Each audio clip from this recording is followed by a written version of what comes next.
The Book of Exodus, chapter 18. Jethro, Moses' father-in-law. Now Jethro, Reuel, the priest of Midian, Moses' father-in-law, heard of all that God had done for Moses and for Israel, his people, and that the Lord had brought Israel out of Egypt.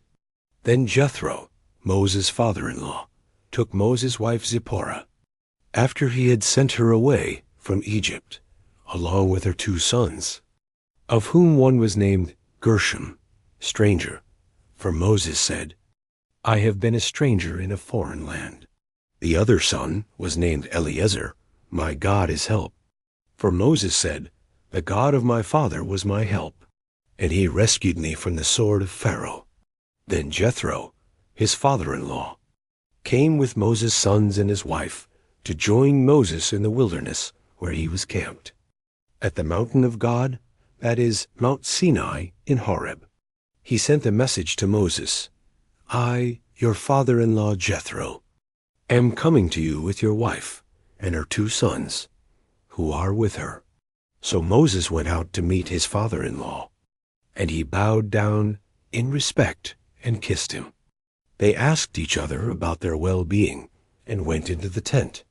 Moses told his father-in-law about all that the Lord had done to Pharaoh and the Egyptians for Israel's sake, and about all the hardship that had happened during the journey, and how the Lord had rescued them. Jethro rejoiced over all the good things the Lord had done to Israel, in that he had rescued them from the hand of the Egyptians.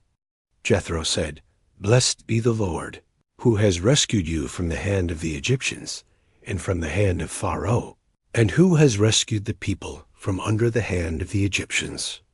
Now I know that the Lord is greater than all gods. Indeed, it was proven when they acted insolently toward Israel, and the Lord showed himself infinitely superior to all their gods. Then Jethro, Moses' father-in-law, took a burnt offering and other sacrifices to offer to God. And Aaron came with all the elders of Israel to eat a meal with Moses, father-in-law before God. Now the next day Moses sat to judge the disputes the people had with one another. And the people stood around Moses from dawn to dusk. When Moses' father-in-law saw everything that he was doing for the people, he said, What is this that you are doing for the people? Why are you sitting alone as a judge, with all the people standing around you from dawn to dusk? Moses said to his father-in-law, Because the people come to me to ask about the will of God. When they have a dispute, they come to me. And I judge between a man and his neighbor, and I make known the statutes of God and his laws. Jethro counsels Moses. Moses' father-in-law said to him, The thing that you are doing is not good.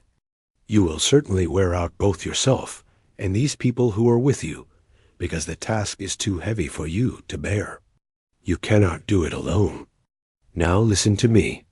I will advise you, and may God be with you to confirm my advice. You shall represent the people before God. You shall bring their disputes and causes to him. You shall teach them the decrees and laws. You shall show them the way they are to live and the work they are to do. Furthermore, you shall select from all the people competent men who reverently fear God, men of truth, those who hate dishonest gain. You shall place these over the people as leaders of thousands, of hundreds, of 50s, and of 10s. They shall judge the people at all times. Have them bring every major dispute to you, but let them judge every minor dispute themselves. So it will be easier for you, and they will bear the burden with you. If you will do this thing and God so commands you, then you will be able to endure the responsibility. And all these people will also go back to their tents in peace. So Moses listened to his father-in-law and did everything that he had said. Moses chose able men from all Israel and made them heads over the people, leaders of thousands, of hundreds, of 50s, and of 10s, from the highest to the lowest judicial levels. And they judged the people at all times. They would bring the difficult cases to Moses, but every minor dispute they judged and decided themselves. Then Moses said goodbye to his father-in-law, and Jethro, went back to his own land, Midian.